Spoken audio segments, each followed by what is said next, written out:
The Fantastic Four First Steps is now available to watch on digital platforms, and it's ultimately about our super band of heroes, Mr. Fantastic, you know, that man's elastic, the Invisible Woman, the Human Torch, and of course, the Thing, also known as the Fantastic Four, or Marvel's first family. In this film, they're heading against their latest foe, the Silver Surfer, and her boss, Galactus, a giant planet-eating character that says he's gonna consume Earth if the Fantastic Four don't hand over their baby. So this team of heroes have had a very long journey of some good, but more often than not, bad movie adaptations. It's almost as if they have to reboot it every 10 years or so, because we went from the '94 TV movie, which was considered to be so terrible that they never officially released it, though unofficially you can find it elsewhere, like even on YouTube.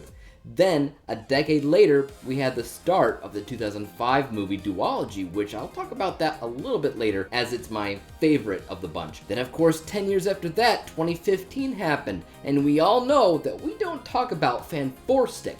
But again, they had 10 more years to figure out how to make a perfect Fantastic Four movie for the MCU this time in 2025. And the result here is that it is solid. It really is. However, it still ends up kind of being a little bit of a mixed bag for me. Starting off with some of those positives here, I think that this kind of goes into 2 or 3 different areas: aesthetics, plot, and camaraderie. Aesthetically, this movie is a spectacle to behold. It really is. There's a lot of really smart world building going on, utilizing a backdrop reminiscent of the 60s that, while I was apprehensive about that going in, I actually found it to be kind of endearing and the most memorable aspect of the entire film.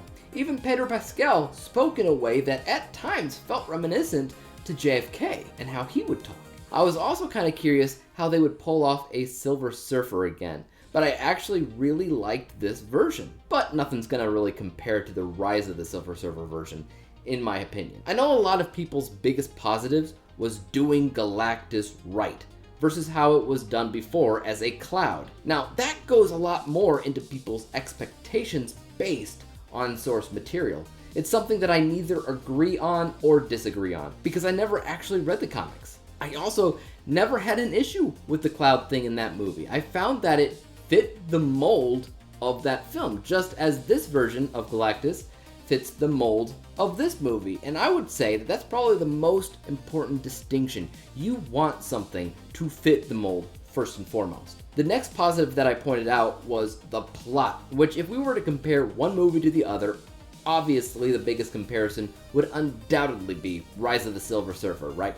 Because we have an already established group of superheroes that meet a silver character that rides around on a floating surfboard and is working for a massive planet-gobbling villain known as Galactus. There's a lot of differences, I will say, but the main meat and potatoes of the storyline is more or less the same, and it works really, really well. I don't know how I feel about a majority of the storyline being centered on a baby that half the time is definitely creepy CGI, but I'm just gonna look past that overall. The final positive I listed was the overall camaraderie from our team of superheroes, which is ultimately what you want, right? You want everybody in this team to have a good sense of chemistry and banter in a way that feels timeless, as if they've done it a million times over again. While I think that the chemistry angle could potentially be a little bit stronger, I do more or less like this team together as a united front, especially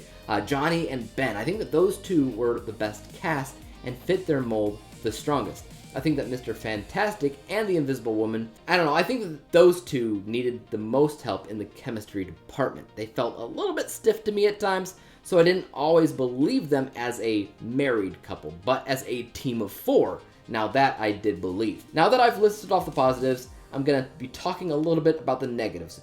Don't sue me. So this movie did the same exact thing as 2015's Fanforstic, in which it skipped the moments that you wanted to see. In the 2015 film, if you can recall, they had an intro, and they had a fraction of the inciting incident, and then it would time jump, skipping all the necessary moments where these characters are learning about who they are and what they can do and what it all means, and it felt like it skipped the entire inciting incident because of that. In First Steps, it kind of does the same thing, but it skips both the intro and the inciting incident, as these heroes are already defined. They already exist. They tease the introduction and the inciting incident to their origin story, but you never see it. It is all just talk, exposition. And personally, I wanted to see it. They've only ever done that once, like 20 years ago. They could have done it again. That was my first complaint, and it is wholly linked to the beginning of the movie. So once it gets a little bit deeper into the movie, into the story, I did find myself enjoying it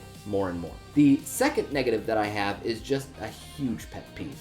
In the 2005 film, the suits that they wore weren't just any suits, they were an extension of the character's skin or DNA, so that when they used their abilities, their suits wouldn't be ruined. For instance, when Johnny Storm flames on, his suit didn't burn, but if he didn't wear the suit and he was just wearing, regular day clothing and he flamed on, his clothes would scorch up and he'd wind up naked. Sue Storm also couldn't go invisible unless she was naked as well or wearing the suit. Reed Richards could stretch his arms past his regular clothing, but the clothing itself would never stretch as well. Understand? Because clothing has limitations in the physical fibers that exist in the wardrobe. In First Steps, Johnny can burn in his regular clothing and nothing happens. Sue Storm can make anything go invisible, so her clothes are just another thing that can go invisible. And Reed Richards can stretch any length, and his normal clothing also stretches. It makes zero sense. It's so annoying because it's so much of an easy fix. They did it in 2005. I technically forget if they did it in 2015 because that's such a forgettable movie, and The Incredibles did it. How hard is it to... Never mind, it's whatever. The third negative that I had was really just casting and character development. I'm not a huge fan of Pedro in this role. I do feel as though he's in this movie and a lot of other movies right now because of his celebrity status, star power, and people just know him and they want him in everything. I also don't really love Vanessa Kirby in her role either. Again, the best of the best were Ben and Johnny, but even so, I still prefer Chris Evans, Michael Chiklis, Jessica Alba, and Ioan Gruffudd as these characters. I do. I think that group had better banter, better chemistry, and each character had better focus independently for character development. For instance, Ben Grimm's divorce with his longtime wife when she found out of his deformity, and his love interest afterwards with the woman that accepts him for who he is and not what he looks like. There's this entire arc in that movie, and it was really endearing and warm and relatable, and that's not even seen here for a fraction of a second for any of the characters. There's like one 10-second long shot of Ben looking longingly at a possible love interest, but literally that's it. And the fourth negative that I had with this film is more of an observation. So far, because I've never read the comics, all I've ever really seen from this story and these characters is that they are either going to battle Dr. Doom or Galactus.